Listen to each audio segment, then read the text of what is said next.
Hey, welcome to episode 2 of Conversations with Eve. And happy Mother's Day to all the dope moms out there, all right? Don't let anyone discourage you or tell you different. You're a dope mom. And that's what I want to talk about today. I want to talk about motherhood. Because, baby, let me tell you, motherhood is the hardest job us as women will ever have. You know, these kids don't come with manuals. There's no right or wrong, you know, when it comes to how you love and protect your kids. You know, everyone has their own set of parenting skills, and sometimes we don't understand and we don't agree. But what we must do is respect, right? Respect someone's parenting skills and the way they choose to bring up their kids and how they choose to handle their kids. You know, I personally, I had my first at 26, and it was a challenge in itself. It was a challenge being a single parent at that time and trying to raise a child and trying to steer in the right direction and trying to find patience and trying to find time and trying to break certain generational traits that were not beneficial. So, for example, I knew as an adult, I'm not gonna say I know now as an adult, right, that my mom loved me with everything in her. But her love language was keeping a roof over my head, feeding me, taking me to nursing me back to health when I was sick, school shopping, all those things, going to parent-teacher conference, stuff like that. But in my entire life, my mom passed when I was in my 30s. So in my entire life, I only remember her saying, "I love you" once. We never did things like go to the park, go to the zoo, family activities. It was work and church. She went to work every day. She woke up at the crack of dawn. She was walking in the door when the street lights came on. She was on her knees at 5 a.m. every morning, on her knees at 8 p.m. every night. She was church, work, church, and provide. And as a kid and as a teen, that didn't look like love. And sometimes it didn't feel like love, you know. And then when I went to like friends' homes and I saw the opposite, it was, you know, one of those wow moments. But when they say truly you learn and you realize things as you become an adult, it's so true. Because I look back now and yes, you know, would I have loved to have been told, "I love you"? Of course. But did my mom love me? Absolutely. And I also take into consideration that she was raising me based on how she was raised, because that's all she knew and that's what she was presented with. And her mother and father were providers, her mother and father were protectors, and her mother and father kept a roof over her head and may not necessarily have said "I love you." And they were raised in Haiti where they didn't have the luxuries of going to the park and the zoo and all those things that we do with our kids these days, right? But I have no doubt in my mind as an adult and as I parent myself that my mother loved me with everything in her. With everything in her. And so I am grateful for what she did introduce me to as a kid. And the most, the biggest thing is prayer. Yeah, she introduced me to prayer. She introduced me to God. She introduced me to, we spent a lot of time in church as a child.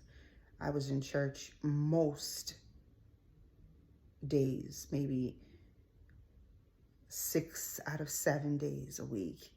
And even though as an adult, I have different views when it comes to religion, and that's another conversation.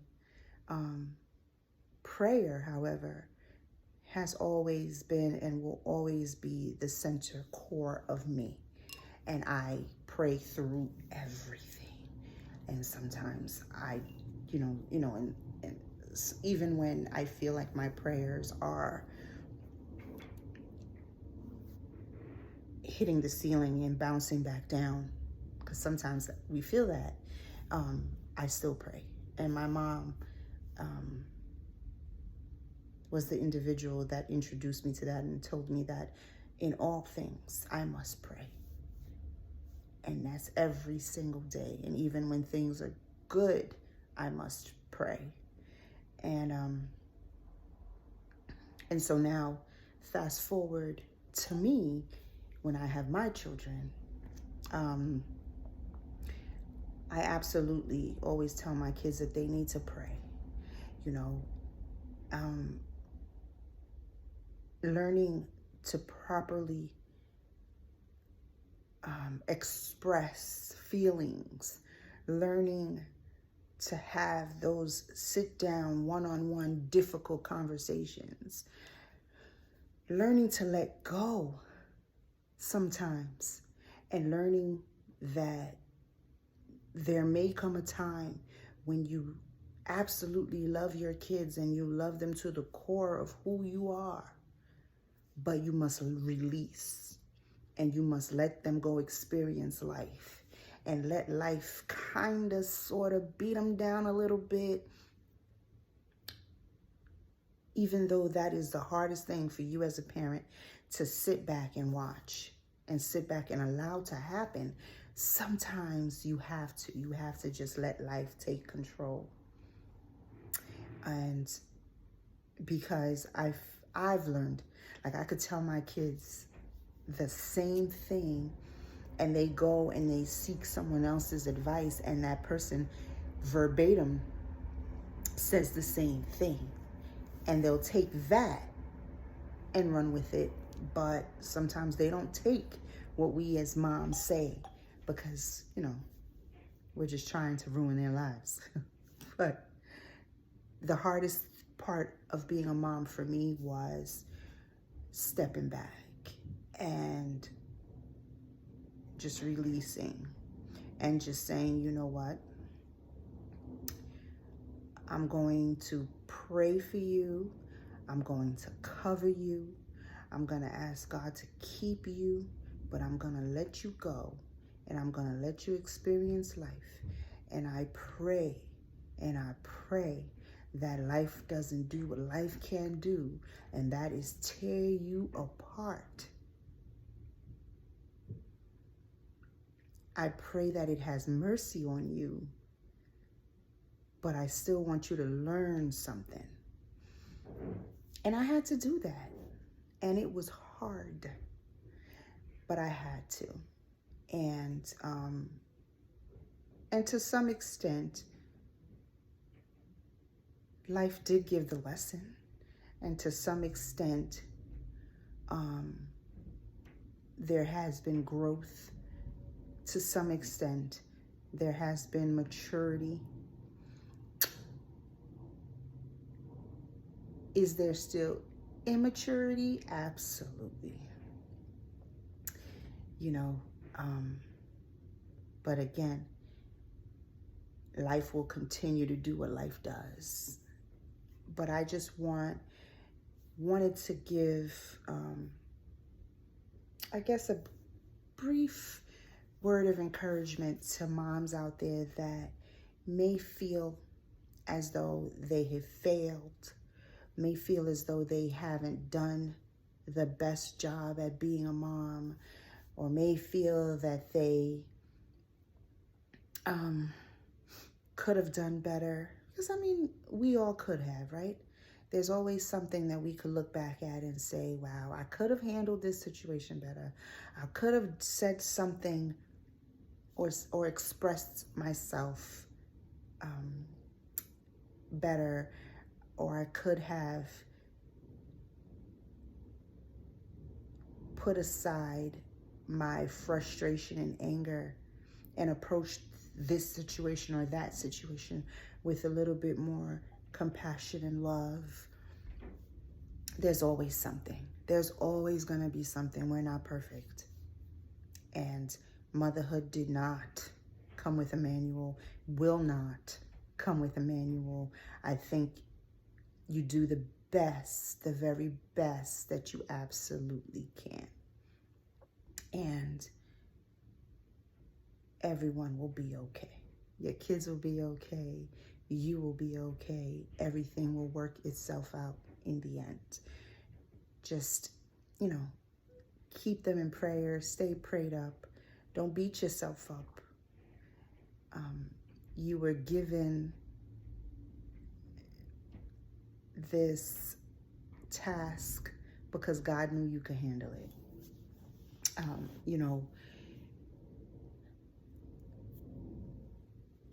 We also need to sometimes really understand that we are trusted by God and given these kids to raise and to help them maneuver through life.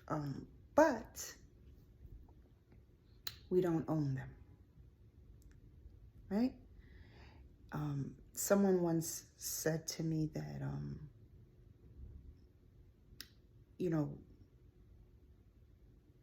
our kids are not ours to own. They have their own personalities, they have their own dreams and visions, and we can't impose our lives and the things that we may have wanted to accomplish and never accomplished and try to put it on them and try to make them or live through them. They have to live their own lives, and we must find our own way. And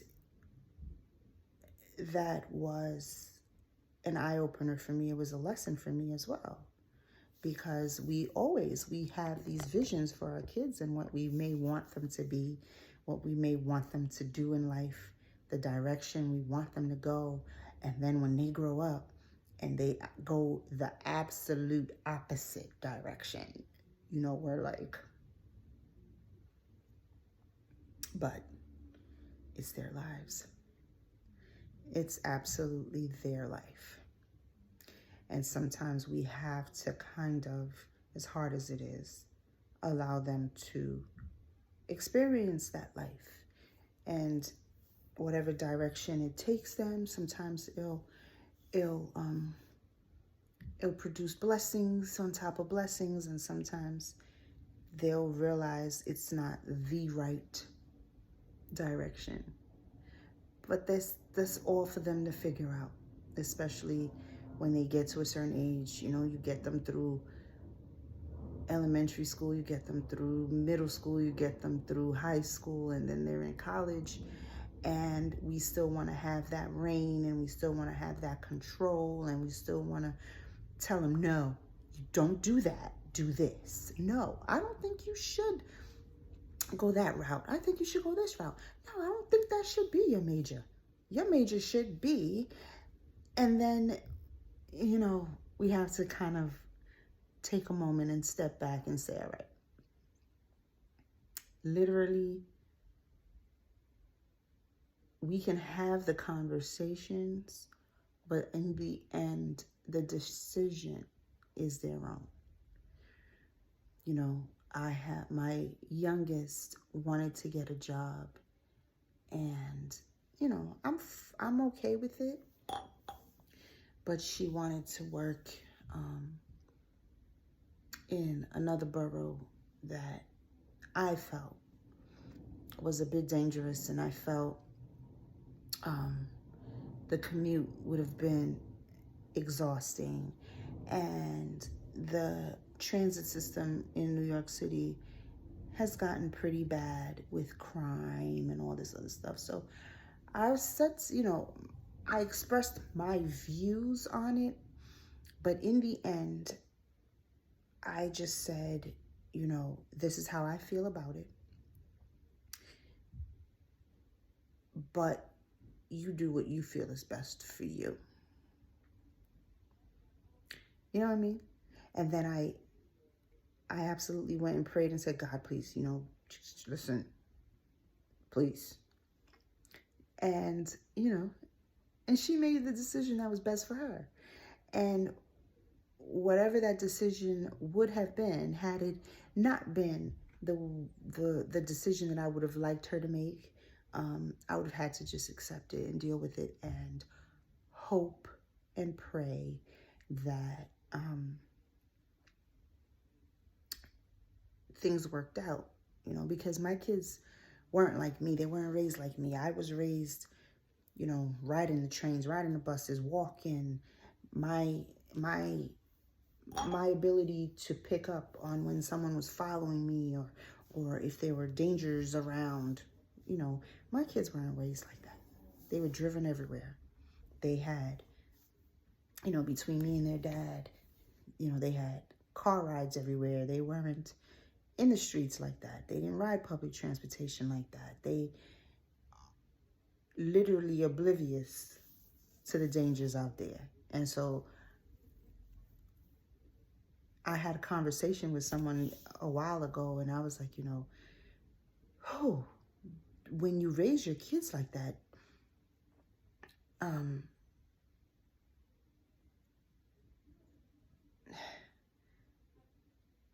did we do an injustice?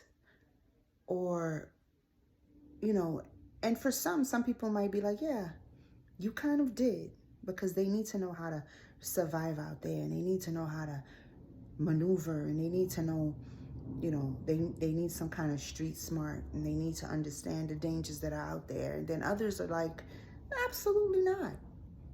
You protected them, you kept them, you sheltered them, and that is fine.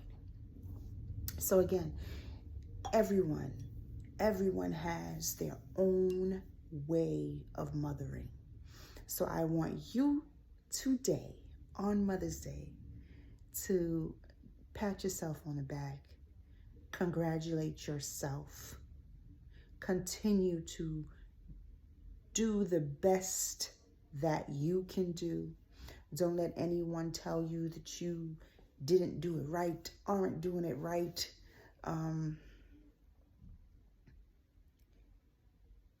As a mother, your gut will lead you, will direct you. You'll make mistakes, but you'll fix them. You'll have memories to look back on. Your kids will appreciate everything that you've ever done for them, even if they do not right now. But I want you to know that you are the greatest gift that God has placed on here, on this earth. And to be a mom is a challenge, but it's an absolute blessing as well.